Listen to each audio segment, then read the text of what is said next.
জ্যৈষ্ঠ মাস, সকাল থেকে বৃষ্টি হচ্ছে, ঠান্ডা বাতাস বইছে। আজ দুদিন ধরে প্রায় সারাদিনই ঝিরিঝিরি বৃষ্টি হচ্ছে।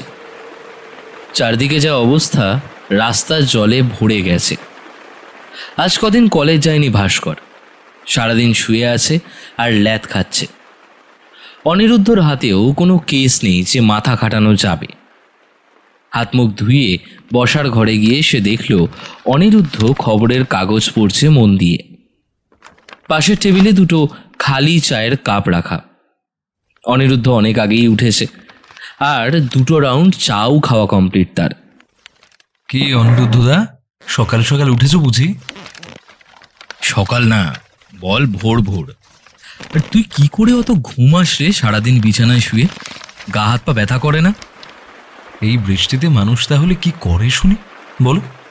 ওই গরমে রোজ রোজ কলেজে যাওয়া, উফ, মুখের কথা নাকি? দাও পেপারটা দেখি কিছু ভালো খবর বেরিয়েছে কিনা। ঠিক আছে, নে, এই 3 নম্বর পাতায় খবরটা পড়ে দেখ। বেশ জম্পেশ একটা খবর। আমি ততক্ষণে তোর জন্য চাটা আনি। ভাস্কর বেশ জোর গলায় খবরটা পড়তে শুরু করলো। কলকাতার বিখ্যাত স্বর্ণ ব্যবসায়ী ও ব্যানার্জি স্বর্ণালয়ের একমাত্র মালকিন ও শ্রী নিহার রঞ্জন ব্যানার্জির একমাত্র মেয়ে সৃজনী ব্যানার্জির রহস্যময়ভাবে মৃত্যু হয়েছে পরশু রাতে। কাল সকালে কলকাতা ইউনিভার্সিটির সামনে একটি গলিতে তার লাশ পাওয়া যায়। পুলিশ সূত্রে প্রথমে এই খবর গোপন করা হলেও পরে সেটা মিডিয়ার কাছে ফাঁস হয়ে যায়। তার ব্যাগ থেকে কলেজের আইডি কার্ড পাওয়া গেছে। মৃতা ওই কলেজেরই কলা বিভাগের প্রথম বর্ষের ছাত্রী। মৃতদেহের গায়ে অসংখ্য আঘাতের চিহ্ন রয়েছে। সম্ভবত শ্বাসরোধ করে খুন করা হয়েছে। তবে এখনও ময়নাতদন্তের রিপোর্ট আসেনি। পুলিশ তদন্ত চালিয়ে যাচ্ছে। পড়লি? হ্যাঁ, আচ্ছা, কদিন আগে খবরের কাগজে একটা বড় বিজ্ঞাপন ছাপা হয়েছিল না? ওই পার্ক সার্কাসের কাছে ভদ্রলোক একটা নতুন দোকান খুলেছেন। হ্যাঁ, ঠিক বলেছিস। আমিও দেখছিলাম বিজ্ঞাপনটা। ভদ্রলোক কিছু বছরের মধ্যে বেশ নাম করেছেন।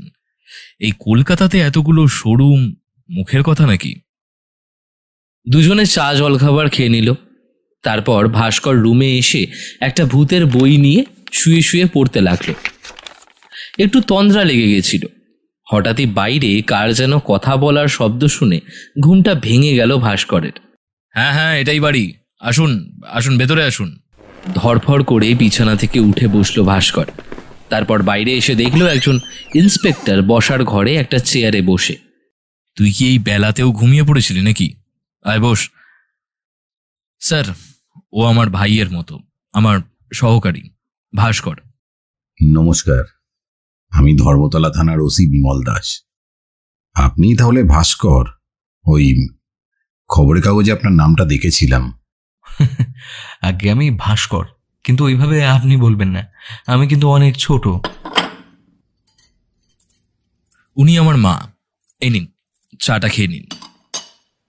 এ বাবা, এই চাটুকু ঠিক ছিল, আবার এই সঙ্গে এসব সিঙ্গাড়া নিমকি। আসলেই কদিন খুব চাপ যাচ্ছে, কদিন একটু ঘুমও হয়নি ঠিক করে। স্যার, এগুলো হাতে তৈরি, মা বানিয়েছেন। এই বর্ষায় এইসব মুখরোচক খাওয়া চলছে আর কি। হ্যাঁ হ্যাঁ, ঠিক আছে ঠিক আছে। হ্যাঁ, ওই যে জন্য এসেছি,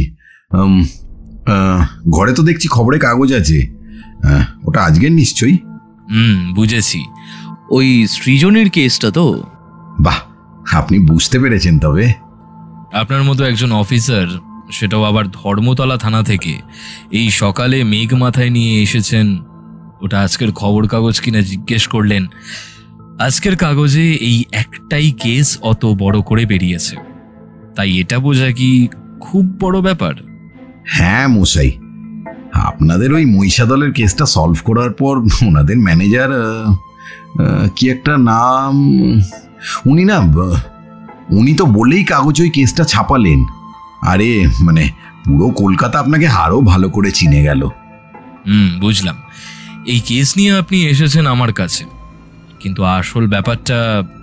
আরে মশাই, বুঝতেই পারছেন, কলকাতার এত বড় একজন নামি দামি মানুষের মেয়ের মৃত্যু, ওনার দোকান থেকে আবার সব মন্ত্রীরা কেনাকাটা করেন। আমার ঘাড়ে এখন একটা খড়গ রাখা আছে, বুঝলেন? এত চাপ যে আর আমি কি বলবো। কাল থানায় একজন কনস্টেবল পুরনো সব খবরের কাগজ বাতিল করছিল, তখনই তোমার খবরটা আবার তার চোখেও পড়ে। তাই আমিও ভাবলাম যদি কিছু সাহায্য করো আর কি। হ্যাঁ, তারপর রাতে ওই নিহারবাবু ফোন করেছিলেন, তখন তোমার নামটা বলতে উনিও বললেন যে তোমার কাছেই আসতে আর কি। তাই এই সকালে। আর আর আপনি ভাববেন না, খুনি ধরা পড়লে নিহারবাবু আপনাকে ভালো সাম্মানিক দেবেন বলেছেন। সাম্মানিক, পুরস্কার এইসব নিয়ে আমি ভাবছি না, আর আমি ভাবিও না। কেসটা সলভ করতে পেরে আসল অপরাধীকে খুঁজে বার করা, সেই রহস্যটাতেই আমার বেশি টান। তাহলে আপনি সাহায্য করবেন তো? হ্যাঁ, নিশ্চয়ই। ভাস্কর মনে মনে বেজায় খুশি।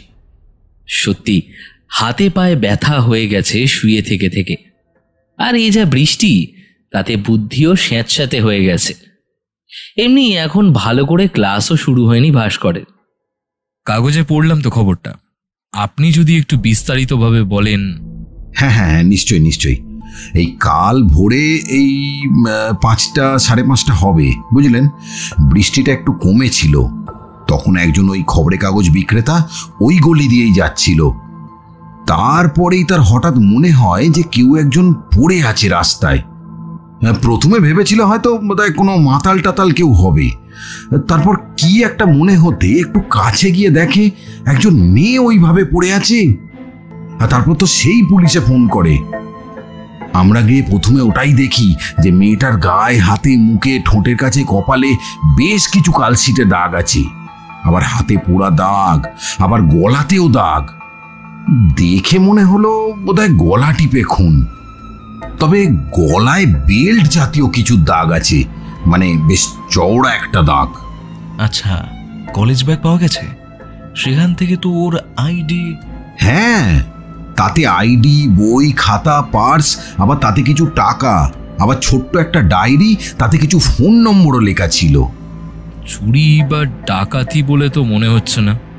আগে না, পার্সে টাকা, হাতে দামি ঘড়ি, কানে সোনার দুল। আর কিছু পাওয়া গেছে ব্যাগ থেকে, মানে সন্দেহজনক কিছু?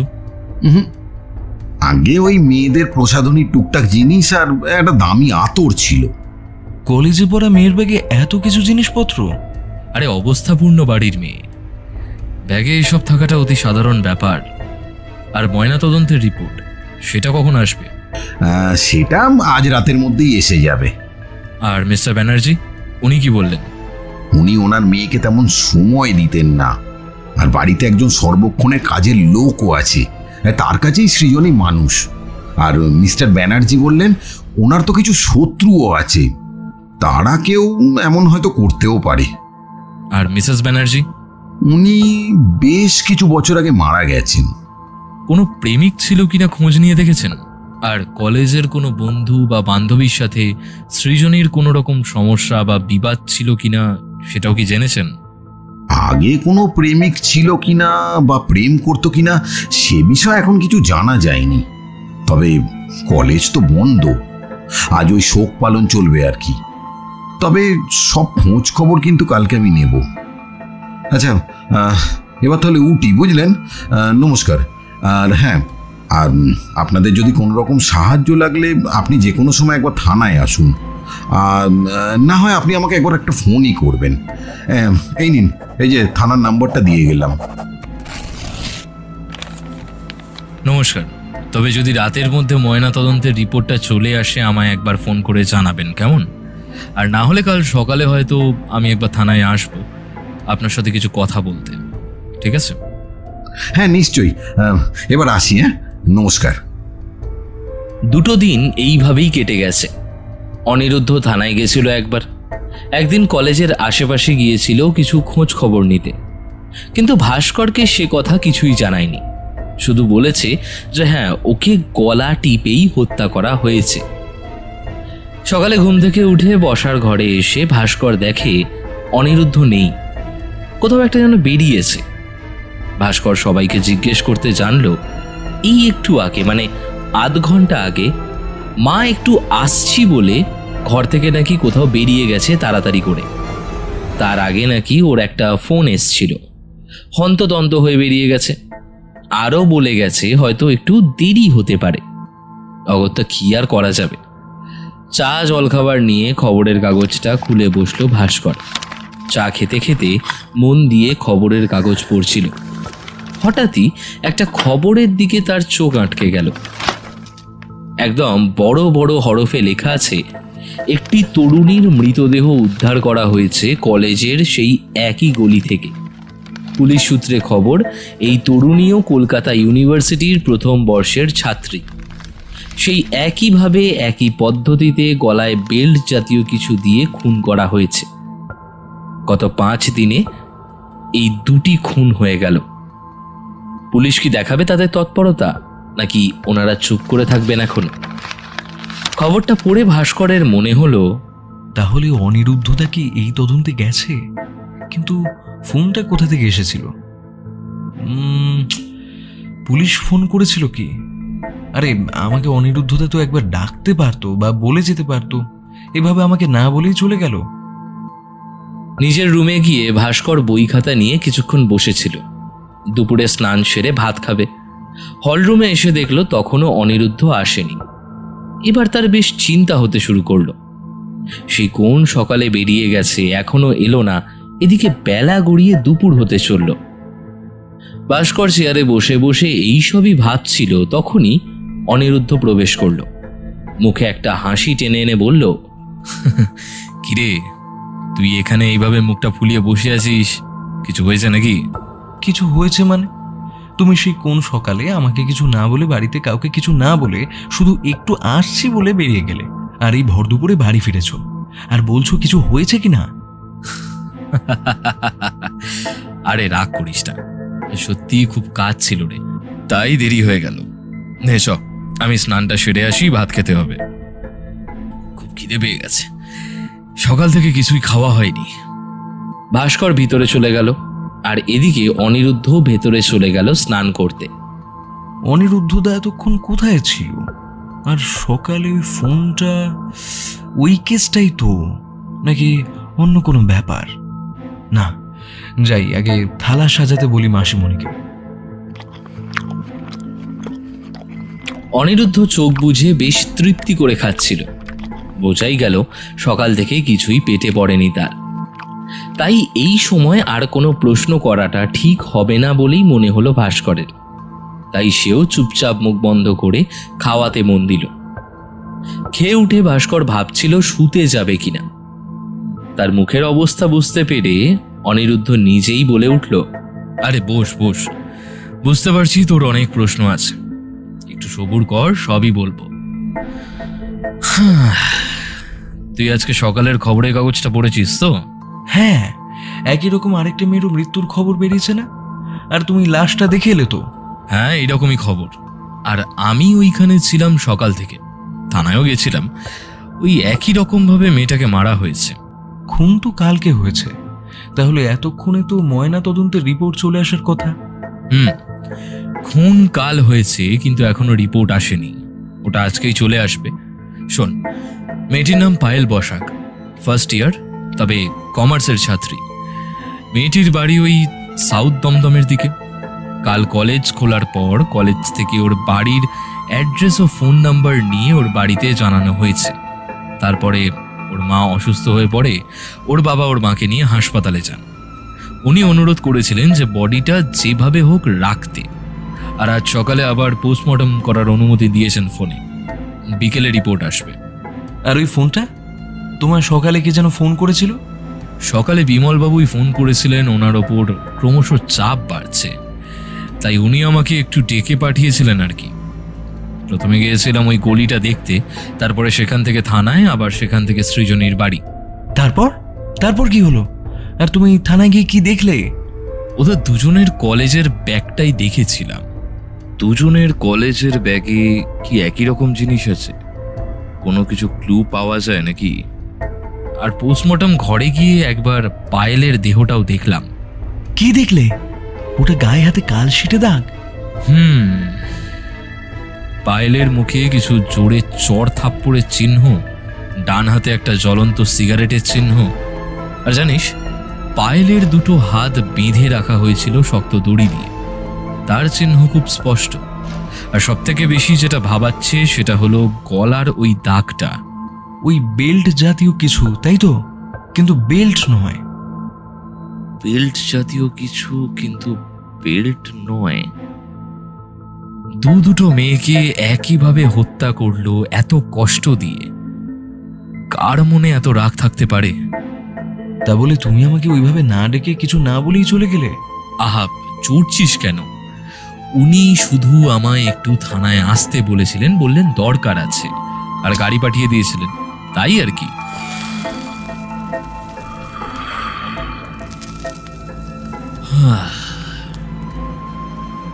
মাথাটা বড্ড ধরেছে। আমি একটু নিজের রুমে যাচ্ছি, বুঝলি? কতগুলো জিনিস একটু ভাবতে হবে। এই বলে অনিরুদ্ধ নিজের রুমে চলে গেল। প্রায় বিকেল হয়েই এসছিল। ভাস্কর একটু বাইরে বেরোলো। এদিকে আবার কালো মেঘ করেছিল আকাশে। সে কেসটা নিয়েই ভাবছিল। তখনই মনে মনে কতগুলো প্রশ্ন সাজিয়ে নিল। যদি শুধু সৃজনী হত্যা হতো তাহলে ভাবা যেত। যে কোনো পারিবারিক শত্রু বা কর্মসূত্রে কোনো শত্রু হলেও হতে পারে, বা কোনো প্রেম ঘটিত ব্যাপার, বন্ধু বান্ধবীদের সাথে রাগারাগি। কিন্তু পায়েল একটা অতি সাধারণ বাড়ির মেয়ে, ওকে কেন কেউ এভাবে মারবে? বেল্ট নয়, তবুও বেল্ট জাতীয় কিছু একটা জিনিস। কি রকম হতে পারে সেটা?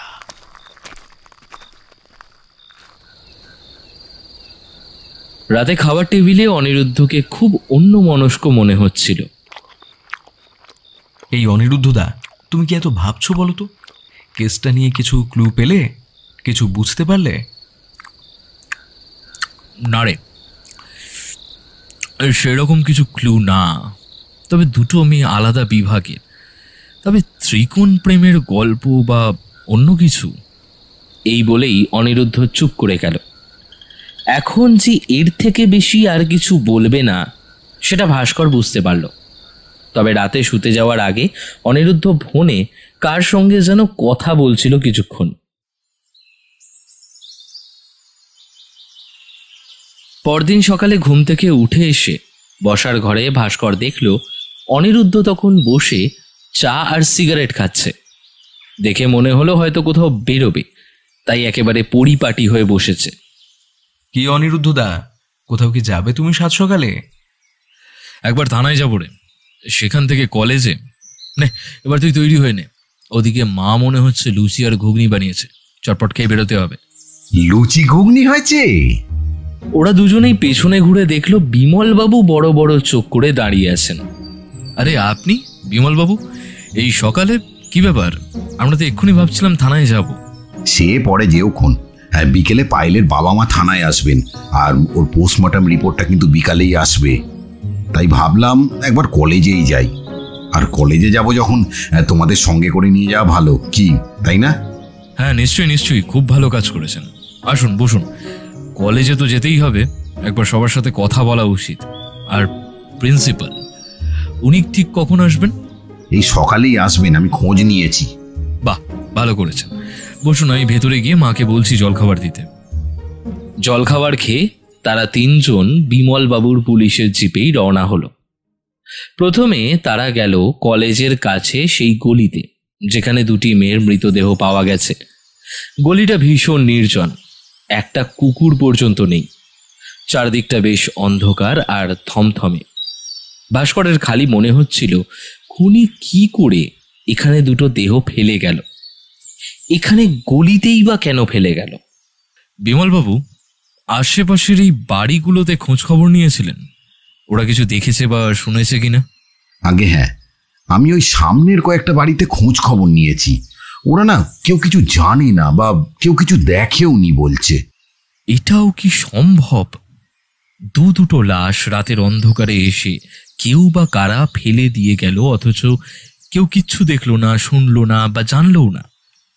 আচ্ছা, বড় রাস্তায় চলুন দেখি তো, ওদিকে কিছু নিশ্চয়ই দেখে থাকবে কেউ। হ্যাঁ, এদিকে এসো। এদিকে দোকানপাট কিন্তু অনেক কম। কলেজ আছে বলে দু একটা রেস্টুরেন্ট, চায়ের দোকান, টুকটাক এইসবই আছে আর কি। তবে সেগুলো না বেশিরভাগই অনেক বেলাতে খোলে, আবার সন্ধ্যের পরে সব বন্ধও হয়ে যায়। আচ্ছা, পায়েল বসাকের হত্যাটা জানলেন কি করে? মানে ওটাও কি কেউ খবর দিয়েছিল? একটা ভিখারি, সে নাকি এদিকেই আসছিল একটু হালকা হতে, আর তখনই দেখতে পায়। আর তারপরে ভোরবেলা একটা চায়ের দোকানে সে কথা বলতে এসে থানাতে ফোন করে দেয়। সে ভিখিরি এখন কোথায়? আর চলুন তো সেই চা দোকানের সাথে একটু কথা বলা যাক। ওই যে ওই দোকানটা। আর এখন সে ভিখারিকে আর পাবেন না।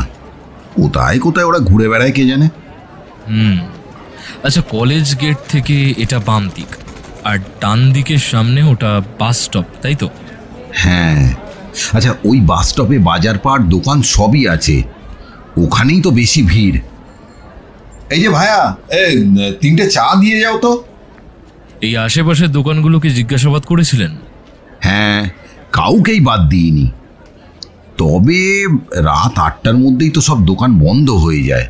তাও গরমকাল বলে তাই হয়তো রাত 9টা অবধি খুলে রাখে। তাও সব দিন নয়, কোনো কোনো দিন। তারপরে তো আবার বৃষ্টি, বুঝতেই তো পারছো নাকি। এ তো বড় মুশকিল হলো। কেউ কিছু জানে না, কেউ কিছু দেখেনি। আরে এমন তো নয় যে 2 বছরের বাচ্চা কোলে করে নিয়ে এসে টুপ করে রেখে দিয়ে চলে যাবে। আচ্ছা অনিরুদ্ধদা, তোমার কি মনে হয় এটা কারো একার কাজ? আচ্ছা, এটাও তো হতে পারে কিছু লোক দলবদ্ধভাবে কাজটা করেছে, মানে অন্য কোথাও হত্যা করে গাড়িতে করে এনে লাশটা এখানে ফেলে রেখে গেছে। হ্যাঁ রে ভাস্কর, সেটাও হতে পারে। আমাদের কিন্তু সমস্ত সম্ভাবনার কথা মাথায় রেখেই চলতে হবে। তারপর তারা তিনজন চা খেতে খেতে সেই দোকানদারের সঙ্গে বেশ কিছুক্ষণ কথা বলল। সেখান থেকে জানতে পারল যে রাস্তার মোড়ে একটা দোকানে ফোন আছে। ওখান থেকেই ওই ভিখিরি ফোন করেছিল। একটা ভিখিরি আছে, তার নাম রঘু। ওই দোকানের পাশেই নাকি সে ঘুমোয়, আর ওই দোকানটা পাহারাও দেওয়া হয়ে যায়। সে সকাল সকাল চা বিস্কুট খেয়ে চলে যায়, তাই চেনাশোনা হয়ে গেছে। পরশু ভোরের দিকে দোকানদার দোকান খুলবে বলে যখন আসে, তখন এসে দেখে ওই রঘু নাকি ভয় কাঁপছিল। বলল ওই গলিতে নাকি একটা মেয়ে মরে পড়ে আছে। তখন দোকানদার ছুটে গিয়ে ফোন করেছিল থানায়। তারপর সেখান থেকে বেরিয়ে তারা সবাই গেল কলেজে ঢুকে তারা সবাই মেন গেটের কাছে দাঁড়ালো।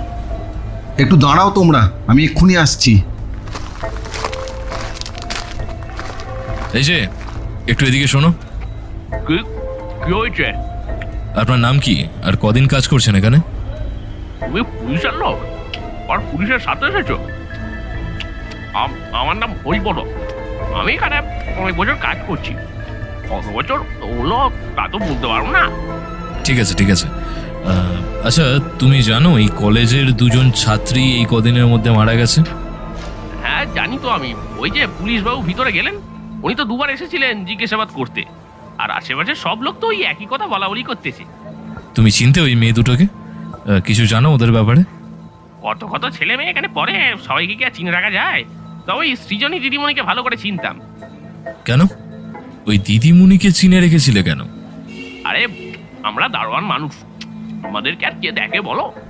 ওর ছেলে মেয়ে খারাপ কথা বলতো, ওদের কলেজ আইডি দেখতে চাইলে গালাগালি করতো। কিন্তু দিদিমণি এমন আলাদা ছিল। সেই যে প্রথম থেকেই কাকু ভালো আছেন বলে মিষ্টি হাসি দিত। কত বড় গাড়ি করে আসতো, কত বন্ধু বান্ধব জানেন। মাঝে মাঝে আমাকে আবার 10-20 টাকা করে দিত চা খেতে। আমি যত বলতাম, আর দিদিমণি আমি নেবো না, তুমি রাখো, তোমার দরকার লাগবে। কিন্তু সে একদম জোর করেই। ও আচ্ছা, তা রোজ গাড়িতেই যাওয়া আসা করতো? হ্যাঁ, গাড়ি তো আসতো, তবে কোনো কোনো দিন ফেরার সময় বাসে করে যেত, মানে ওই বন্ধু বান্ধবদের সাথে আর কি। এ নাও, শোনো, এবার যা যা জিজ্ঞেস করবো ভেবে চিনতে উত্তর দেবে, কেমন? 100 টাকা? বলো কি আনতে যাও। তুমি কি কিছু জানো বা কোনোদিন দেখেছো কোনো বিশেষ বন্ধু ছিল বা কোনো ছেলে বন্ধু কারোর সাথে ঘোরাফেরা করতো, বেশি কথা বলতো, এরকম কিছু দেখেছো? না সেরকম তো কোনোদিন কারোর সাথে দেখিনি। ওই যে কটা ছেলে মেয়ে একসাথে কথা বলতো, ওই সামনের দোকানে বসে আড্ডা মারতো, ওরাই তো। কোনোদিন কাউকে কি কলেজের গেটের বাইরে দেখেছো দাঁড়িয়ে থাকতে, বা দেখা করতে এসেছিল কেউ? না দেখিনি।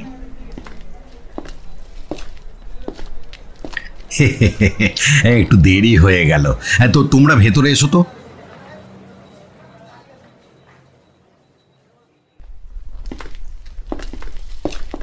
ওরা সিঁড়ি দিয়ে ওপরে উঠে গেল। দোতলায় একটি ঘরের দরজার কাছে গিয়ে দাঁড়ালো। রুমে ঢুকে কোণের দিকে একটা চেয়ারে একজন মধ্যবয়স্ক মহিলা, বেশ বুদ্ধিদীপ্ত চোখ, চোখে চশমা, শাড়ি পরে আছেন। প্রিন্সিপাল রূপে ভালোই মানিয়েছে ওনাকে। তাদের দেখে নমস্কার বলে উঠে দাঁড়ালেন। ততক্ষণে ভাস্কর রুমের চারিদিকটা ভালো করে দেখে নিল। এটা একটা ক্লাসরুম। দুদিকের বেঞ্চে কিছু ছেলে মেয়ে বসে আছে। কলা বিভাগ ও কমার্স বিভাগে ভাগ করে ওদের বসানো হয়েছে।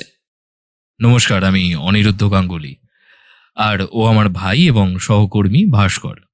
নমস্কার, আমি অনিতা বাগচি। আসুন, আপনারা বসুন। আমি কাগজে আপনার নাম পড়েছি। তাছাড়া আপনার মতো একজন ইয়ং চ্যাম্প এইসব কাজে এতটা উদ্যোগ। আগে আপনি আমাদের দুজনকে আপনি করে বলবেন না। আমি বয়সে অনেকটাই ছোট। তুমি করে কথা বলতে পারেন, কোনো অসুবিধা নেই। তাতে আমার কথা বলতেই অনেকটা সুবিধে হবে। দেখুন, আমাদের আপনার সাহায্যের কিন্তু বিশেষ প্রয়োজন। নিশ্চয়ই। অকালে এইভাবে দুটো মেয়ে প্রাণ হারালো। আমি সব রকম ভাবে সাহায্য করব। তাছাড়া আমাদের এত বড় নামকরা কলেজ, বুঝতেই পারছেন, কলেজের সম্মান জড়িয়ে আছে। আপনি বলুন কি জানতে চান? আপনি দুজন কি চিনতেন? হ্যাঁ, বুঝতেই পারছেন, সৃজনীর বাবা আমার পরিচিত তো, সেই সূত্রেই। তাছাড়া সৃজনী ভালো মেয়ে ছিল। কদিন আগে কলেজের অনুষ্ঠানে ও দায়িত্ব নিয়ে সিনিয়রদের সাথে কাঁধে কাঁধ মিলিয়ে সবকিছুর আয়োজন করেছিল। আর পায়েল বসাক? মেয়েটিকে কয়েকদিন আগেই চিনলাম, মানে ওই কলেজের অনুষ্ঠানে আর কি। ওই অনুষ্ঠানে কুইজ প্রতিযোগিতায় প্রথম হয়েছিল। অসাধারণ বুদ্ধি মেয়েটার। আর কলেজ ম্যাগাজিনে ওর লেখা একটা কবিতাও আছে। বুঝলাম। পরের মাসেই সবার ফাইনাল পরীক্ষা। এই সময় এইভাবে দুটি ফুলের মতো প্রাণ চলে গেল। আমি বুঝতে পারছি, আর আমি যথাসাধ্য চেষ্টা করব খুনিকে খুঁজতে। অনেক অনেক ধন্যবাদ আপনাকে। আচ্ছা, আমার একটা জরুরি মিটিং আছে, আমি আসছি। আপনি ওদের সাথে কথা বলুন। আমি বেয়ারাকে বলছি চা দিতে। ওরা একবার পেছনে ঘুরে সবাইকে দেখে নিল। সবাই ভয়ে জড়সড় হয়ে বসে আছে। অনেকেরই মুখে চিন্তার ছাপ, অনেক প্রশ্ন এবং কৌতূহল। আমি তোমাদের সবাইকে কিন্তু কিছু প্রশ্ন করব। ভয় পাওয়ার দরকার নেই, যা জানো একদম তাই বলবে। জানি সামনে তোমাদের পরীক্ষা এসে গেছে, তাই তোমাদের বেশি সময় নষ্ট করব না। তারপর অনিরুদ্ধ দুটো গ্রুপের সাথে এক এক করে কথা বলল। যা কথা হলো তার বিস্তর এই। পায়েলের বান্ধবী দুজনকে প্রশ্ন করে জানা গেল যে পায়েল খুবই শান্ত, চুপচাপ, ভদ্র মেয়ে ছিল। ক্লাসে সবার সাথে খুব একটা বেশি কথা বলতো না, তবে এই দুজনের সাথে খুব ভালো বন্ধুত্ব হয়ে গেছিল। পায়েল কোনোদিনও ওর সম্পর্কে কোনো কিচ্ছু খুলে বলতো না, কিন্তু কথায় কথায় কয়েকবার বলেছিল যে ওর কমার্স পড়ার ইচ্ছে ছিল না, শুধু ওর বাবার কথায় ও কমার্সে ভর্তি হয়। আর ওর নাকি ডায়েরি লিখতে খুব ভালো লাগতো, কবিতা লিখতে ভালো লাগতো, বিভিন্ন গল্প লিখতে ভালো লাগতো। ওর একটা ডায়েরি ছিল আর একটা নাকি খাতা ছিল, তাতে নানান রকম পেন পেন্সিল দিয়ে সুন্দর ছবি আঁকতো আর তাতেই কবিতা লিখতো। কবিতা নাকি কয়েকবার পড়াও হয়েছিল তাদের, ভালো লাগতো তার কবিতা। আর হ্যাঁ, এটাও জানা গেল যে ক্লাসের কোনো বিশেষ বন্ধু তার ছিল না। কোনো ছেলের সাথে নাকি পায়েল কথাই পর্যন্ত বলতো না, ছেলেদের থেকে একটু দূরে থাকতো। কারোর সাথে কথা বললেও পড়াশোনা ছাড়া আর কোনো বিষয়ে কথা বলতো না সে।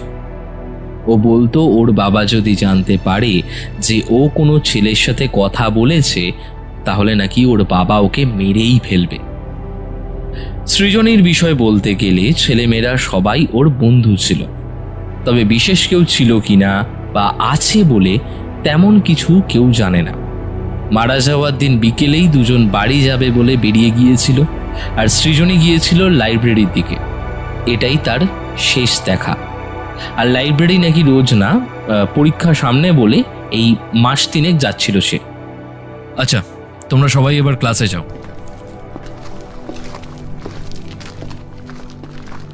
সব ছাত্রছাত্রীরা নিজেদের ক্লাসে চলে যেতেই বেয়ারা এসে 3 কাপ চা দিয়ে গেল। এই অবেলায় ভাস্করের চা খাওয়ার অনিচ্ছা থাকলেও বিমলবাবু আর অনিরুদ্ধ চা শেষ করে বলে উঠল, চলুন বিমলবাবু, একবার লাইব্রেরির দিকে যাওয়া যাক। কেসটা ভীষণ ঘেঁটে যাচ্ছে, কিন্তু যদি ওখান থেকে কোনো ক্লু পাওয়া যায়। চলুন। বেয়ারাকে ডেকে 3টে চায়ের কাপ ফেরত দিয়ে লাইব্রেরিটা কোন দিকে সেটা জিজ্ঞেস করে নিল অনিরুদ্ধ। সিঁড়ি দিয়ে নিচে নেমে একদম নিচের তলায় ডান দিকের শেষ বড় ঘর হলো লাইব্রেরি রুম। বিমলবাবু, আমরা আর কেউ ভেতরে যাব না, বরং আপনি ভেতরে যান আর লাইব্রেরিয়ানকে এখানে একটু ডেকে আনুন। আর রেজিস্ট্রি খাতাটাও আনবেন, মানে যেটাতে সব ছেলে মেয়েরা যাওয়া আসার নাম সময় লিখে রাখে আর কি। তুমি আসবে না? না, পরীক্ষার সময় ছেলে মেয়েরা সবাই পড়ছে, এখন ভেতরে ঢোকা উচিত নয়। তাছাড়া 3 জনে মিলে গেলে ওরা সবাই ভয় পেয়ে যাবে। বিমলবাবু ভেতরে গেলেন। এত রোদের তাপ, একটু দাঁড়ানো যাচ্ছে না সেখানে। সামনে একটা বাগান মতো করা আছে, সেখানেই ছোট ছোট কিছু বসার জায়গা করা আছে। ভাস্কর আর অনিরুদ্ধ সেই দিকেই এগিয়ে গেল। হাতে একটা সিগারেট নিয়ে এক মনে পাইচারি করছিল অনিরুদ্ধ। এমন সময় বিমলবাবু সেই লাইব্রেরিয়ানকে সাথে নিয়ে এলেন। আসুন আসুন আসুন, এ হলো অনিরুদ্ধ গাঙ্গুলি, পুলিশে সাহায্য করছে। ভাস্করের হাসি পেয়ে গেল। মনে মনে ভাবল, পুলিশের সাহায্য? কিন্তু অনিরুদ্ধ দা যে নিজেই এত বড় বড় কেস সলভ করে, সে কিনা এখন পুলিশকে সাহায্য করছে। বেশ বেশ। ওরা দুজনে এগিয়ে গিয়ে একটু উঠে দাঁড়ালো বারান্দায়। একজন 28 বা 30 বছর বয়সী যুবতী শাড়ি পরে আছেন। বেশ সুস্বাস্থ্য, ছোট করে কাটা চুল, একটু যেন ছেলে ছেলে ভাব, আর একটা মিষ্টি গন্ধ পেল, কোনো আতরের মনে হয়। মেয়েটি হাত তুলে তাদেরকে নমস্কার করলে তারাও দুজনে হাত জোর করে প্রতি নমস্কার করল। রেজিস্টারটা এনেছেন? হ্যাঁ হ্যাঁ হ্যাঁ, এই নাও। বিমলবাবু একটা বড় লম্বা খাতা অনিরুদ্ধর হাতে তুলে দিল। ওরা সবাই বাগানে গিয়ে বসলো। মেয়েটি একদিকে বসলো আর ওরা 3 জন আরেকদিকে। মেয়েটি একবার ওদের 3 জনের দিকে মুখ তুলে তাকিয়ে শাড়ির আঁচল দিয়ে কপালের ঘামটা মুছে নিল। ভয় পাওয়ার কোনো কারণ নেই, শুধু কটা প্রশ্ন করব। আসলে প্রথমবার পুলিশের সামনে, মানে কোনোদিন পুলিশের সাথে কথা হয়নি, তাই আর কি। তোমার নাম কি মা? আর কতদিন কাজ করছো এই কলেজে? আমার নাম দেবলীনা বোস। এই আজ 6 মাস হলো আমি এখানে লাইব্রেরিয়ানের কাজ করছি। আপনি জানেন যে কলেজে 2 মেয়ে খুন হয়েছে?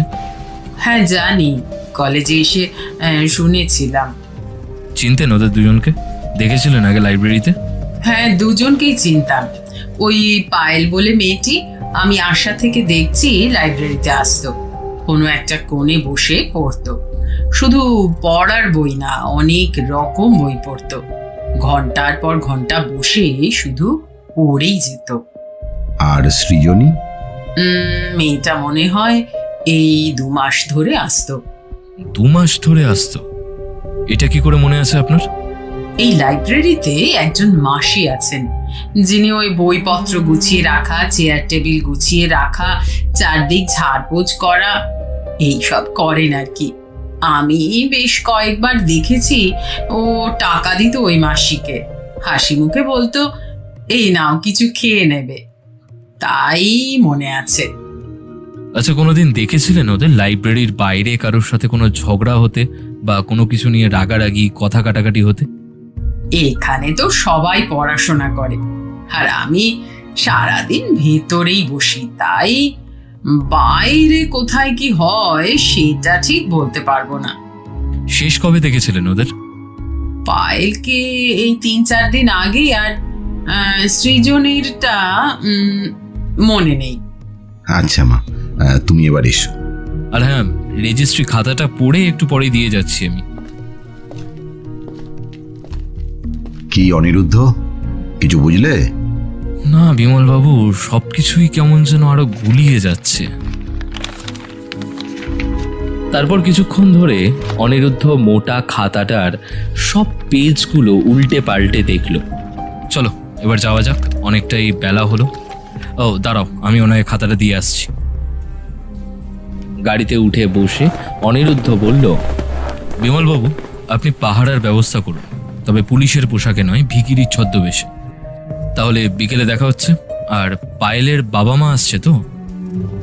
বিকেলে তারা থানায় ঢুকতেই দেখল বিমল বাবুও চেয়ারে বসে ঢুলছেন। বিমলবাবু শুনছেন? হ্যাঁ, একে কে কে? আরে উঠে বসুন, বিকেল তো হয়েই গেল। ও তোমরা, বসো বসো বসো। আর কি বলবো বলো, এই কেসটা চাপে তো ঘুমটুম সব উড়ে গেছে আমার। শান্তি নেই একটু, বুঝলে, একটুও শান্তি নেই। আচ্ছা, চা চলবে তো নাকি? এই যে হাবুল, 3 কাপ চা দিয়ে যাও তো এখানে। জি হুজুর। আচ্ছা। আর হুজুর, ওই যে দেখুন তো, এক দম্পতি এসেছেন, আপনি নাকি ওনাদের ডেকেছেন? কোনো নাম বলেছেন ওনারা? জি হুজুর, সোমনাথ বসাক দমদম থেকে বললেন নাকি এসেছেন। ওই যে পায়েল মারা গেছে না, তার বাবা মা। ঠিক আছে, ওনাদের ভেতরে বসাও। আর হ্যাঁ, কাউকে একটা 3 কাপ চা আনতে বলো তো। আর শোনো, ওই সৃজনী আর পায়েলের কেস ফাইল দুটো আর পোস্টমর্টম রিপোর্টগুলো একটু এনে দাও তো। সৃজনীর ব্যাপারে আর কোনো খোঁজ খবর নিয়ে কিছু জানতে পারলেন? আপনি তো গিয়েছিলেন না ওর বাড়িতে? আমি ওই ভদ্রলোকের দোকানে গিয়েছিলাম। আর তুমি যদি চাও তাহলে আমি ওই ভদ্রলোকের সাথে তোমায় কথাও বলিয়ে দিতে পারবো। না, সেটার বোধ হয় দরকার হবে না। সেরকম হলে ওনার দোকানে গিয়ে একবার কথা বলবো। জানো, প্রথমে সৃজনী দেহ পেয়ে ভেবেছিলাম বোধহয় এটা কারোর কোনো ব্যক্তিগত শত্রুতা, তাই হয়তো এই হত্যাটা করেছে। কিন্তু দুটো হত্যা একই রকম, মানে দুটোই কলেজের মেয়ের উপরে। এত রাগ কি জানি কার হবে, কে জানে, তাও আবার 2 দিনের গ্যাপে। একই বিভাগ না হলে বোঝা যেত যে কোনো বন্ধু বা বান্ধবীর পড়াশোনার আক্রমণ বা প্রেম জাতীয় কিছু থেকে সে করেছে। কিন্তু পায়েলকে কোনোদিন কারোর সাথে তেমন কথা বলতে দেখা যায়নি। সৃজনীরও সেরকম কারোরই কোনো বিশেষ বন্ধু ছিল বলে জানা যায়নি। আচ্ছা বিমলবাবু, পায়েলের কলেজ ব্যাগটা কোথায়? ওটা যদি একটু দেখতাম। তখনই এক বেয়ারা এসে টেবিলে 3 কাপ চা আর বিস্কুট রেখে গেল। আর হাবিলদার এসে মোটা মোটা দুটো ফাইল এনে দিল।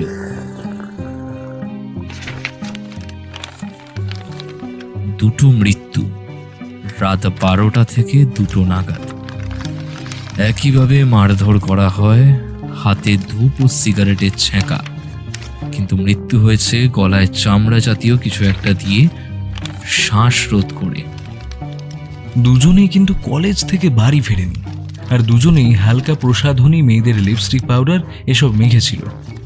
পেটে চা ও কিছু অংশের খাবার পাওয়া গেছে। দুটো মৃত্যু আলাদা দিনে, কিন্তু খুনের ধরন এক। মেয়ে দুটো নিখোঁজ হওয়া, প্রসাধনীর ব্যবহার, সব কিছুই কিন্তু একই রকম।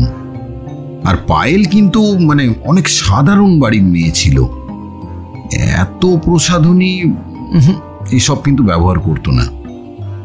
এই নিন স্যার ব্যাগ দুটো। ব্যাগ দুটোর মধ্যে একটা ব্যাগ খুব দামি চামড়ার ব্যাগ, আর একটা সাধারণ কলেজ ব্যাগ। অনিরুদ্ধ প্রথমে সৃজনীর ব্যাগটা দেখল, তারপর পায়েলের ব্যাগটা দেখছিল। ব্যাগটা ঝাড়তেই একটা আতরের বোতল বেরোলো। তারা তিনজনেই পুরো অবাক। আচ্ছা বিমলবাবু, সৃজনীর ব্যাগ থেকেও একটা পারফিউমের বোতল পাওয়া গেছে বলেছিলেন না? হ্যাঁ, এই একই বোতল মনে হচ্ছে। এই দাঁড়াও দাঁড়াও দাঁড়াও দাঁড়াও, 1 মিনিট দাঁড়াও। এই বলে উঠে গিয়ে পাশের আলমারি থেকে দুটো প্লাস্টিক বার করে দিলেন। এই তো সৃজনীর ব্যাগ থেকে পাওয়া সব জিনিস আছে, আর ওই তো ওতেই তো ওই পারফিউমটা আছে। নাও, এই যে এই দেখো তো। আর ওই প্লাস্টিকের মধ্যে পায়েলের ব্যাগ থেকে পাওয়া সব জিনিস আছে। তবে পায়েলের ব্যাগেও তো ওই একই পারফিউম দেখছি। তারপর অনিরুদ্ধ প্রথমে পায়েলের ব্যাগ থেকে পাওয়া বোতলটা খুলে গন্ধ শুকল। তারপর প্লাস্টিকের ভেতর থেকে সৃজনীর ব্যাগ থেকে পাওয়া বোতলের গন্ধটা শুকল। হ্যাঁ, একই গন্ধ, দুজনের ব্যাগে একই আতর। আর বিমলবাবু, আপনারা কেউ লক্ষ্য করেননি পায়েলের ব্যাগেও কিন্তু একই শিশি আছে? মানে এটা কি করে যেন মিস হয়ে গেছে। ফাইলে তো কোথাও লেখা নেই বোতলটার কথা। অনিরুদ্ধদা, এই গন্ধটা কেমন যেন একটু। এত বড় একটা ক্লু আপনারা মিস করলেন কিভাবে? যাই হোক, তার মানে এরা দুজন দুজনকে হয় চিনত, নয়তো কেউ এদের দুজনকে গিফট করেছিল একই জিনিস। না হলে এরা দুজন একসাথে একই পারফিউম কিনেছিল। আর সেটাও না হলে খুনিদের দুজনকে দিয়ে থাকতেই পারে, তাই না? একদম ঠিক বলেছিস ভাস্কর। আর দেখে মনে হচ্ছে এটা কোনো দামি আতর। পায়েল একটা সাধারণ মধ্যবিত্ত বাড়ির মেয়ে, ওর পক্ষে এত দামি একটা আতর কিনে এইভাবে ব্যাগে রেখে দেওয়াটা সম্ভব না। হাবিলদার, হাবিলদার, এই ভেতরে নিয়ে আসো তো ওদের। ওরা দুজনে উঠে পড়ল চেয়ার থেকে, পাশে রাখা একটা বেঞ্চে বসলো। দুজন এই ঘরে এলো। দেখে বোঝাই যাচ্ছে মহিলা খুব অসুস্থ এবং বিধ্বস্ত। কেঁদে কেঁদে চোখ ফুলে গেছে পুরো, কিন্তু ভদ্রলোক অনেকটা শক্ত করে রেখেছে নিজেকে। হ্যাঁ, বসুন আপনারা। আর ওরা দুজন হলো অনিরুদ্ধ গাঙ্গুলি আর ভাস্কর। এই কেসটা আমাদের সাহায্য করছেন সব রকম ভাবে। উভয় পক্ষই নমস্কার বিনিময় করলো। তুমিই তো সেই গোয়েন্দা অনিরুদ্ধ, কাগজে কয়েকদিন আগে তোমার নাম বেরিয়েছিল না? আমি দেখেছিলাম। নমস্কার, আমার নাম সোমনাথ বসাক, ইনি আমার স্ত্রী রূপা বসাক।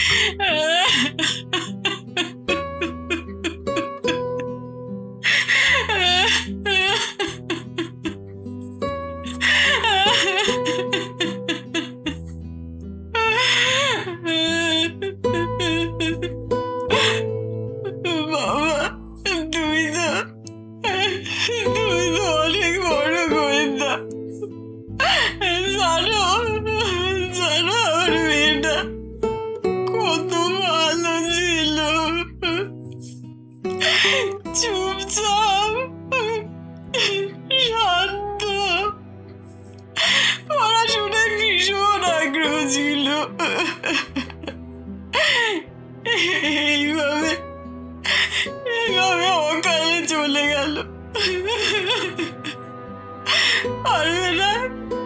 পারবে না তুমি খুঁজে দিতে আমার মেয়ের খুনিকে? পারবে না?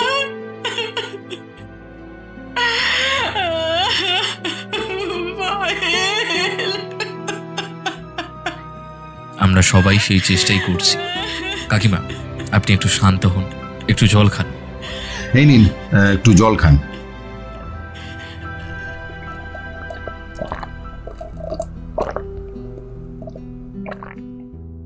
আচ্ছা, এই কদিন আপনাদের মেয়ের মধ্যে কোনো পরিবর্তন দেখেছিলেন কি? মানে কোনো রকম ভয় বা কোনো চিন্তা? আসলে সামনে পরীক্ষা ছিল তো, তাই মেয়েটা একটু চিন্তায় ছিল যেন। তবে এই মাসখানেক হলো আগের থেকে যেন একটু বেশি হাসি খুশি থাকতো। আমি জানতে চেয়েছিলাম কি হয়েছে, বলতো না কিছুই। ছোট থেকেই চুপচাপ, কোনোদিনই খুলে কিছু বলতো না।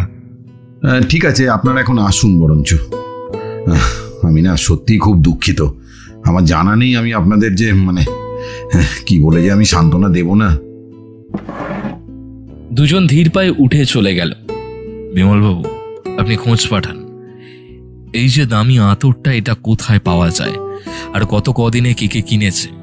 কাজটা যত তাড়াতাড়ি হয় করুন। আচ্ছা, পায়েলের কোনো ডায়েরি বা কিছু পাওয়া গেছে?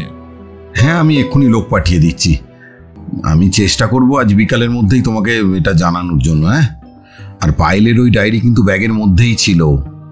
আমি দেখছি ওটা কোথায় পাওয়া যায়। বাড়ি ফিরতে সন্ধ্যা হয়ে গেল। অনিরুদ্ধ নিজের রুমে চলে গেল। একদম দেখা হলো রাতে খাওয়ার টেবিলে। তবে দেখা গেল শান্তভাবেই খাওয়া শেষ করল। খাওয়ার শেষে ভাস্কর বারান্দায় বেশ কিছুক্ষণ দাঁড়িয়েছিল। অনিরুদ্ধ এদিকে পরপর কতকগুলো ফোন সারল। একটা তো থানায়, আর অন্যগুলো কোথায় সেটা বোঝা গেল না। দুদিন একইভাবে কেটে গেল। ভাস্কর কলেজ গিয়েছিল, আর অনিরুদ্ধ সারাদিন এই কেসের তদন্ত করে বেরিয়েছে। কোথায় কোথায় গিয়েছিল সেটা জানা নেই। ভাস্কর জিজ্ঞেস করেছিল, কিন্তু কোনো উত্তর পায়নি। শুধু একবার একটু হেসে অনিরুদ্ধ বলেছিল, অনেক কিছুই জানতে পেরেছি, কিন্তু অনেক কিছু এখনো জানতে বাকি আছে। এত ঘেঁটে গেছে না কেসটা, একটু সাজিয়ে নিতে দে, সময় হলে ঠিকই বলবো। তবে তুই একটা কাজ করে রাখবি, আমাদের পাড়ায় যে লাইব্রেরিটা আছে না, ওখানে গেলে দেখবি শঙ্করদা তোকে একটা বই দেবে। ওইখান থেকে খুঁজে তোকে একটা বিষয় পড়তে হবে। মানে কি বলছো? কি বিষয় পড়তে হবে? তুই শুধু ইতিহাস বইগুলো থেকে খুঁজে একটা শাস্তির নাম পড়ে রাখবি, ব্যাস। এই বলেই তাড়াতাড়ি রুম থেকে বেরিয়ে চলে যায় সে। ইতিহাসের বই, শাস্তি পড়ে রাখবো মানে কি বলে গেল? পরদিন ভাস্কর আর কলেজে গেল না। সেও জলখাবার খেয়ে লাইব্রেরি গিয়ে বইটা আনলো। দুপুরে খেয়ে দিয়ে নিজের বিছানায় শুয়ে বইটা পড়া শুরু করলো। বইটার নাম মেডাইভাল পানিশমেন্ট অ্যান্ড টর্চার। বইটা অনেক পুরনো ইতিহাসের শুরুর থেকে অনেক পুরনো ভয়ঙ্কর সব শাস্তির কথা লেখা আছে। কোন যুদ্ধে, কার রাজত্বকালে, কেমনভাবে, কিভাবে শাস্তি দেওয়া হতো, সব কিছু লেখা আছে। এতে মোট 12 রকম ভয়ঙ্কর শাস্তির কথা লেখা আছে। প্রথম 4টে একটু করে পড়ল। তারপর 5 নম্বর শাস্তিতে গিয়ে প্রথম পৃষ্ঠায় ছবি দেখে চোখটা যেন একটু আটকে গেল।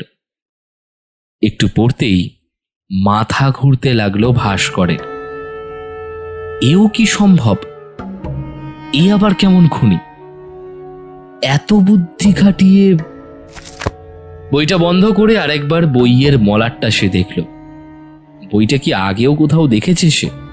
যেন একটু চেনা চেনা লাগলো তার। অনিরুদ্ধর সাথে আবার দুপুরে খাবার টেবিলে তার দেখা হলো। কিরে ভাস্কর, কাজটা করেছিস? খুন দুটো দ্য গ্যারেট এই শাস্তির অনুকরণে হয়েছে। তুই বইটা পড়েছিলিস? আর বইতে কি লেখা আছে ওই শাস্তির নাম? মানে তুমি কি জানো না? তাহলে বইটা আমাকে আনতে বললে কেন? একটা সন্দেহ থেকে। সন্দেহ? কি সন্দেহ? তাহলে আমার সন্দেহটাই ঠিক। কি বিড়বিড় করছো তুমি? কিসের সন্দেহ? একটু বলবে আমায়? আচ্ছা ভাস্কর, তুই এই ক্যারেট পদ্ধতিটা আসলে কি একটু বলবি আমাকে? এটা একরকম প্রাচীন মৃত্যু পদ্ধতি। দোষীদের এইভাবে শাস্তি দেওয়া হতো। একটা চেয়ার আর তার সাথে একটা লম্বা পাতা থাকতো, আর ঠিক মানুষের গলার মাপের উচ্চতায় গলায় বেড়ি পড়া থাকতো। সেটা চামড়া ও পাত মেশানো। কোনো দোষীকে ওই চেয়ারে বসিয়ে গলায় ওই বেড়িটা পরিয়ে দেওয়া হতো। তারপর একজন পেছন থেকে আস্তে আস্তে সেটাকে একটু একটু করে টানতো, আর যে দোষী সে একটু একটু করে কষ্ট পেয়ে যন্ত্রণায় নিঃশ্বাস বন্ধ হয়ে মারা যেত। আর তার সাথে চলতো চাবুকের মার, গায়ে গরম জল দেওয়া ইত্যাদি। এত সাংঘাতিক একটা মৃত্যুদণ্ড! আচ্ছা কে বলতো এত বুদ্ধি খাটিয়ে এত কিছু পড়াশোনা করে এইভাবে মারলো? সত্যি কি নৃশংস, তাই না? খুনিকে ধরতেই হবে। খুনিকে তো ধরতেই হবে। সে সুস্থ নয়, অসুস্থ মস্তিষ্কের একজন। আজ রাতেই ধরতে হবে। খেয়ে উঠে অনিরুদ্ধ আবার থানায় ফোন করল।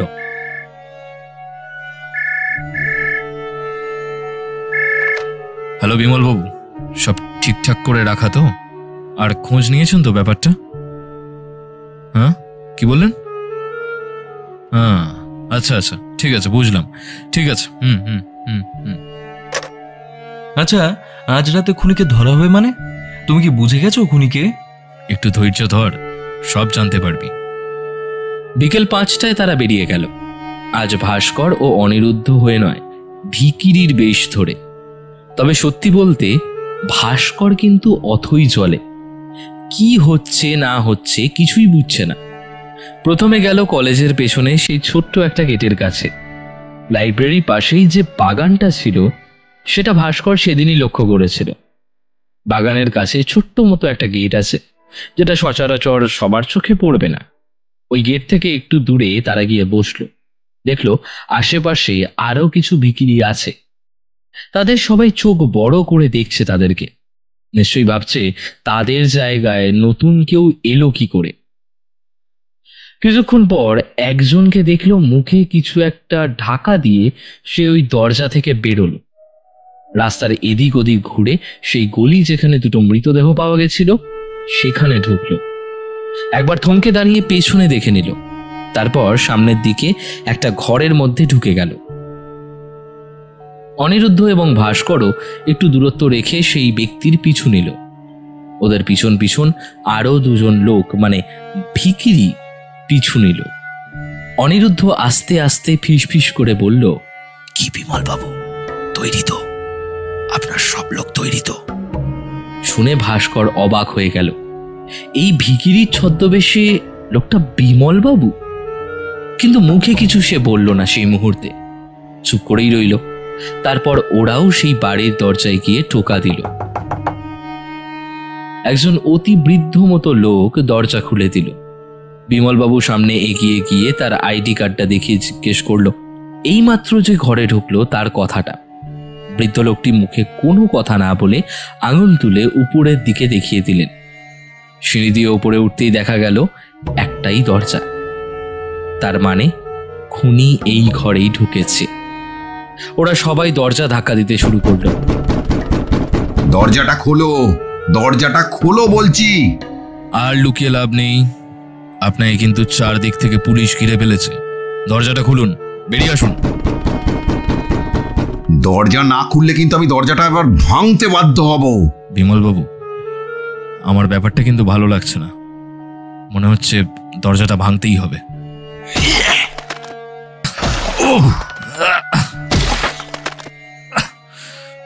আরো জোরে ঠেলুন, চেষ্টা করুন।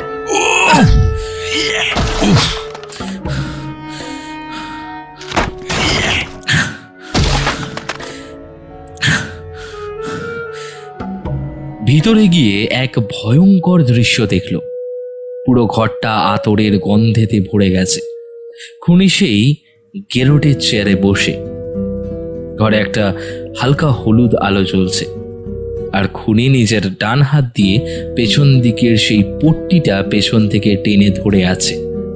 অনিরুদ্ধ কাছে ছুটে গেল। তখনও তার শ্বাস চলছে, তবে দেখেই বোঝা গেল অবস্থা খুব একটা ভালো নয়।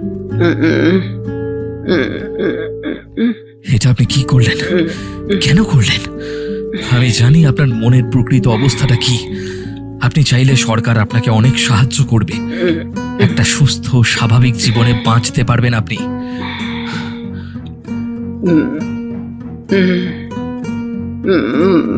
মাফ করবেন, মারতে চাইনি। আমি ওদের বিশ্বাস করুন, ওদের আমি ভালো এসেছিলাম। সত্যি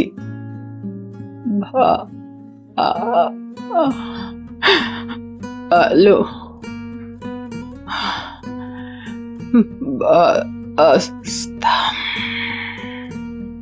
ব্যাস, সব শেষ। দেবলীনার দেহটা এলিয়ে পড়ল অনিরুদ্ধর কোলে, আর বিছানায় পড়ে দুটো ডায়েরি, সৃজনী ও পায়েলের। যে ডায়েরি দুটো এতদিন বিমলবাবু ও অনিরুদ্ধ খুঁজে চলেছিল। 3 দিন পর সকালে বসার ঘরে চায়ের আসরে। আরে অনিরুদ্ধদা, ব্যাপার কি তোমার? 3 দিন তো মৌনব্রত করেই কাটালে। কি ছিল ওই ডায়েরি দুটোতে? আর তুমি ওই লাইব্রেরিয়ান দেবলীনাকে ধরলে কি করে? বুঝলে কি করে যে ওই খুনি? বলো, এবার বলো না অনিরুদ্ধদা, আর ধৈর্য ধরছে না যে। কেসটা বেশ জটিল ছিল, আর তার থেকেও বড় কথা খুব মর্মান্তিক মানসিক ঘটনা। তুই একদিন সময় করে ডায়েরিগুলো পড়িস, খুব মন দিয়ে পড়বি। হ্যাঁ, কিন্তু কোনোদিন কাউকে কোনো কিচ্ছু জানতে দিস না বা বলিস না। পরে পুড়িয়ে দিস তুই ওই ডায়েরি দুটো। আর হত্যাকারী কে, কি করে ধরলাম সেটাও বলবো, একটু অপেক্ষা কর, বিমলবাবু আসছে। কিছুক্ষণ পরেই বিমলবাবু এলেন। 3 কাপ চা এলো। অনিরুদ্ধ সিগারেটটা ধরেই শুরু করলো।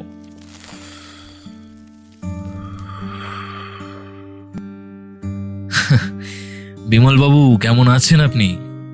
বেশ নামটা তো হলো আপনার। নাম হলো কিনা জানি না ভাই, তবে হ্যাঁ, সাসপেন্ড হতে গিয়ে বেঁচে গেলাম, তাও আবার তোমার দয়াতে। এই যাত্রায় তুমি আমাকে বাঁচালে ভাই। তবে কমিশনার সাহেবকে কিন্তু আমি তোমাদের কথা বলেছি। নিহারবাবু তোমাদের সব কথা জানেন, উনি কিন্তু তোমাকে বিশেষভাবে পুরস্কৃত করতে চান। পুরস্কারের তো আশা নেই আমার। আর এই কেসটা সলভ হওয়ার পর তো আর ওই আশাও নেই। আর সে বলতে ভাইয়া, এত বছর এমন একটা কেস দেখিনি, স্বপ্নেও ভাবিনি ওই দিন রাত্রে অমন একটা দৃশ্য দেখবো আর লাশ বের করে আনার সময় আমরা ভিড়মি খেয়ে যাব। হ্যাঁ, সেদিন রাতে দেবলীনার ওই রকম মৃত্যু দেখে কিছুক্ষণের জন্য বিমলবাবুও পর্যন্ত মাথা ঘুরিয়ে দড়াম করে পড়ে গেছিলেন। আর দেরি করুন না অনিরুদ্ধদা, অনেক অপেক্ষা করেছি। কেসটা সত্যি জটিল ছিল। প্রথমে তো সবকিছু এলোমেলোই হয়ে গেছিল। তবে আমার প্রথম সন্দেহ হলো, দুদিন ছেড়ে দুটো মৃতদেহ ওই একই গলিতে ওইভাবে ফেলে যাওয়া 4টিখানি কথা নয়। কেউ বা কারা গাড়িতে করে হোক, যেভাবেই হোক ওখানে ফেলে দিয়ে গেছে, অথচ একটা ভিখারিও দেখলো না, একটা কুকুরও চিৎকার করলো না, গলিতে কেউ দেখলো না, কোনো সাইকেল যাত্রীও ছিল না, না রিক্সা, কেউ না। সত্যি ব্যাপারটা অদ্ভুত, তাই না? তখন একটু একটু করে মনে হয়েছিল হয়তো গলিতে বা গলির একদম আশেপাশেই কেউ বা কারা এই খুনটা করেছে। আর আমার দ্বিতীয় সন্দেহ হলো, প্রথম দিন যখন দেবলীনার সাথে দেখা হয়েছিল তখন একটা হালকা আতরের গন্ধ পেয়েছিলাম।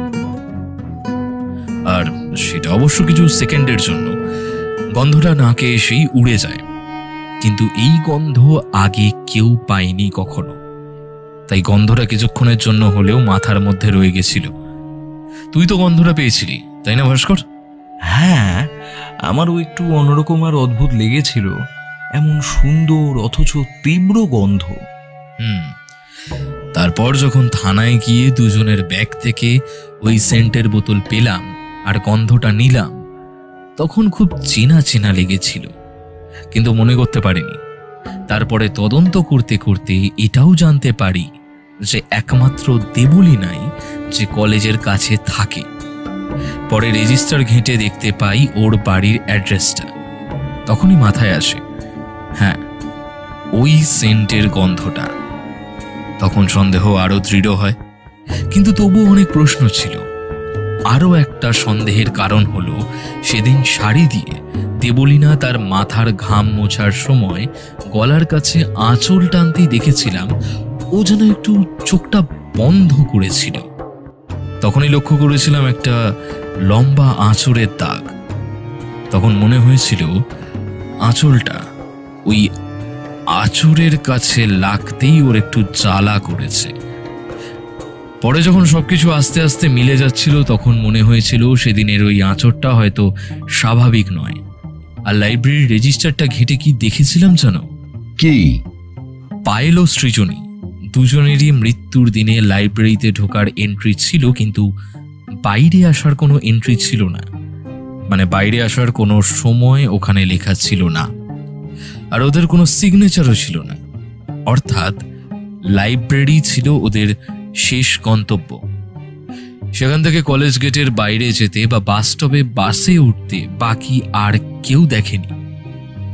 তারপর বিমলবাবু, উনি খোঁজখবর নিয়ে বলেছিলেন এই কিছুদিন আগেই একটা ছেলে 3টে আতর কিনেছে, তবে তার চালচলন আর গলাটা বেশ মেয়ের মতো। আরেকটা খটকা হলো, রেজিস্ট্রি খাতাটা যখন আমি ফেরত দিতে যাই সেদিন দেখলাম দেবলীনার বসার টেবিলে একটা বই খোলা। হ্যাঁ, আমাকে দেখেই সেটা বন্ধ করে উঠে দাঁড়িয়েছিল। তখনই এক ছিলতে বইয়ের মলাটটা দেখেছিলাম জানেন। রাতে লাইব্রেরিতে ফোন করে জানলাম এই রকম কোনো বই আছে নাকি। তারপর তো ভাস্কর তোকে এনে ওটা পড়তে বললাম, ওটার বিষয়বস্তু, আর তুই বলার পরই সন্দেহটা আরো অনেকটা পরিষ্কার হয়ে গেল। তবু একটা খটকা ছিল, মোটিভটা কি? বারবার মনে হচ্ছিল কেন কেন দেবলীনা খুনি, কিন্তু সেই সব বই পড়বে কেন? তারপরে বিমলবাবুকে বলে লোক পাঠিয়ে দেয় এই দেবলীনা সম্পর্কে খোঁজ খবর নিতে। কলেজ থেকে ওর আসল বাড়ির ঠিকানা, পরিচয় সবকিছু নিয়ে লোক পাঠালাম। এটাও জানলাম পায়েল ও সৃজনীর এর সাথে বেশ ভাব হয়ে গেছিল। লাইব্রেরি থেকে সবাই চলে গেলেও ওরা বসে গল্প করত, তবে একসাথে নয়, এক একদিন এক একজনের সঙ্গে। পায়েলকে নাকি দেবলীনার সাথে দুবার ঘনিষ্ঠ মুহূর্তেও দেখা গেছে, আর এগুলো জানতে পারি ওই যে কাজের মাসি, ওনার থেকেই। দেবলীনা তো ওনাকে টাকা দিয়ে, জোর দেখিয়ে আর হুমকি দিয়ে ওনার মুখ বন্ধ রাখার চেষ্টা করেছিল, কিন্তু আমি যখন বললাম যে জেলে পুড়ে দেব, তখন সে সব ভয়ে গড়গড় করে বলে দিল। তার মানে দেবলীনা পায়েল একে অপরকে, তবে সৃজনী ওর সাথে ব্যাপারটা কি? হ্যাঁ রে, মেয়ের প্রতি মেয়ের টান বা ভালোবাসা। আর সৃজনী তো ছোট থেকেই একাই বড় হয়েছে, কাজের লোকের কাছে মানুষ। ও যখন লাইব্রেরিতে আসতে শুরু করে, মানে এগুলো আমার মনে হয়েছে হয়তো হয়তো এমনটাই হবে। দেবলীনার কথায় এবং ব্যবহারে ও আকৃষ্ট হয়ে পড়ে, আর দেবলীনা আসলে পায়েলের সাথে আকৃষ্ট হয়ে পড়ে। আর ভাস্কর, তোর মনে নেই সেদিন পায়েলের কাছের দুই বান্ধবী কি বলেছিল? যে পায়েল কোনো ছেলেকে পছন্দ করতো না, ছেলেদেরকে পাত্তা দিত না, কথা বলতো না, আর বলেছিল ছোট থেকেই ও ছেলেদের সাথে কথা বলেনি। ওর বাবা ছেলেদের সাথে কথা বলতে মানা করত। সেখান থেকে হয়তো কোনোভাবে ওর মেয়েদের প্রতি একটা আকর্ষণ হয়, মেয়েদের প্রতি ওর একটা ভালোবাসা জন্মায়। তবে দেবলীনা ওর কেন হঠাৎ করে মেয়েদের প্রতি, মানে? বিমলবাবু খোঁজ নিয়ে দেখেছে ওর মাথার গন্ডগোল ছিল, মানে ছোট থেকেই অনেক বছর ধরে নাকি ওর সাইকিয়াট্রিক ট্রিটমেন্ট হয়েছে। আবার ওর নামে একটা পুলিশ কেসও আছে, একজন মেয়েকে হত্যা করেছিল। বলো কি? হ্যাঁ, ওর বাড়ির অ্যাড্রেসে গিয়ে সেখান থেকেই না ওর অতীত সম্বন্ধে জানতে পারি। আর তারপরে ডাক্তারের খোঁজ খবর নিয়ে সেখানে গিয়ে ওর কেস স্টাডিটা আমি পড়েছিলাম। ছোটবেলায় ওর জেঠুর দুই মেয়ে ছিল যারা কলেজে পড়তো, সম্ভবত ইতিহাসের কোনো কিছু নিয়ে পড়াশোনা করছিল। আর হয়তো গ্যারেটে মানে যেভাবে হত্যার কথা উল্লেখ আছে, ওই পদ্ধতিটার সাথে কোনো না কোনোভাবে তার দিদিও লিঙ্ক ছিল, হয়তো মানে পড়াশোনার জন্যেই আর কি। সেই দিদি নাকি সবসময় ওই আতরটা ব্যবহার করত। যখনই দেবলীনা ওর জেঠুর বাড়িতে যেত তার দুই দিদির সাথে খেলা করতে, তার দুই দিদি তাকে ওইভাবে চেয়ারে বসিয়ে ওই গায়ে আতর মাখিয়ে বিভিন্ন রকমের শারীরিক ও মানসিক নির্যাতন করত। সেখান থেকেই না ও একটু অন্যরকম হয়ে গিয়েছিল। আর তারপরে একদিন হঠাৎ সে বড়দিদিকে হত্যা করে দেয়। তার রুমে ওই চেয়ার জাতীয় কিছু একটা পাওয়া গিয়েছিল, আর ঘরে একটা দামি সেন্টের বোতল ভাঙা ছড়ানো ছিল। পরে জানা যায় যে দেবলীনাই নাকি খুনটা করে, কিন্তু তখন তার বয়স কম ছিল। তারপর দেখা গেল ওর মানে মানসিক পরিস্থিতিটা ঠিক নেই, তাই আদালত থেকে ওকে সাইকিয়াট্রিক ট্রিটমেন্টের ব্যবস্থা করা হয়। সেখানেই ও সব কিছু সত্যি কথা বলে।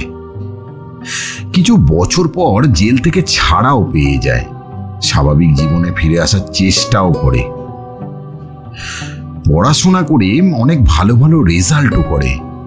কিন্তু তারপরে কি হয়, ও না হঠাৎ একদিন ঘর ছেড়ে নিজেই বেরিয়ে আসে আর এই কলেজে চাকরিটা নেয়।